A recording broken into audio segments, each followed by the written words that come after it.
Hello mga ga, subukan natin ito sa ating mga donut. Ay abay, ang sarap talaga nito.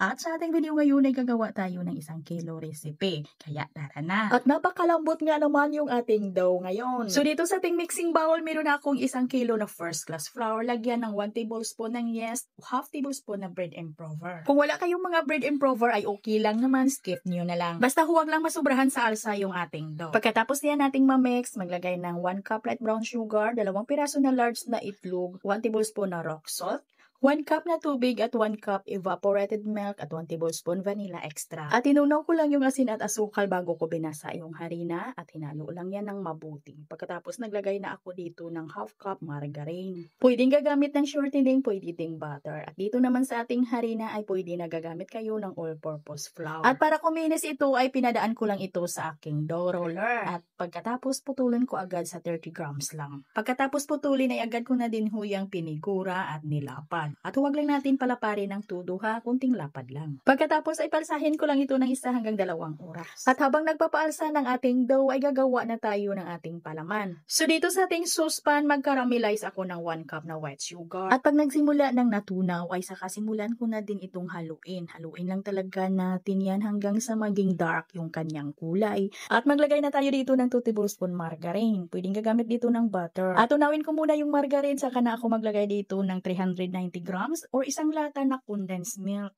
At haluin ko lamang ito ng mabuti at pakuluan ko lang ito ng konti lang. At pag ganito na yung kulo niya, ilagay ko na dito yung 2 cups na evaporated milk. At sa 2 cups natin na evaporated milk ay kukuha tayo. Dito natin ilagay sa 7 tablespoon na cornstarch para matunaw yung cornstarch natin. At haluin muna at ilagay na natin yung tinunaw natin na cornstarch. At mahina lang pala yung apoy ng ating kalan dito ha, para hindi magtalsikan at nang sa ganun na hindi din madali-daling masunog. At haluin lang talaga natin ito hanggang sa ito'y lumapot. At diretso lang talaga yung paghalo natin dito. At pag ganito na kalapot ay okay na ho yan. At para ito'y maging makinis talaga na makuha yung mga bilog-bilog ay salain natin ito.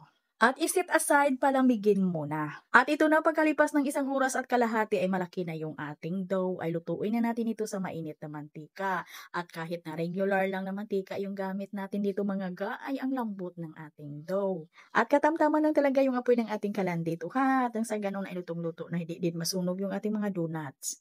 At pag lumamig na yung ating mga donuts, ay gumamit lang tayo ng malinis na matulis na bagay para pangbutas natin dito. At malamig na din yung ating palaman. Pwede naman na ilagay ninyo ito sa inyong mga chiller. Ako mga guy, hindi na. Bali, dito ko na lang yan pinalamig sa room temperature or sa misa natin. At ilipat natin sa plastic piping bag yung ating palaman. Pagkatapos gawa natin ito ng glaze, meron ako ditong dark chocolate compound. Ay, tunawin lang muna natin. Gagamit lang ako dito ng mga 400 grams. At para hindi lang masyadong makapal yung ating chocolate, ay maglagay ako dito ng 3 tablespoon na mantika.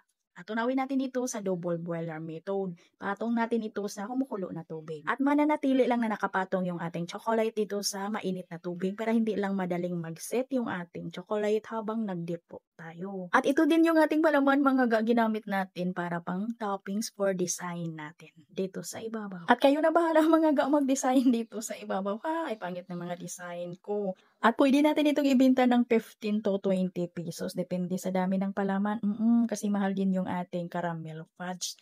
Yung mga ingredients natin yan. Ay depende talaga yung bintahan natin sa ating costing. Tayo ay mag-costing lang. Kayo ay mag-costing ng mga para malaman ninyo kung magkano ang inyong bintahan.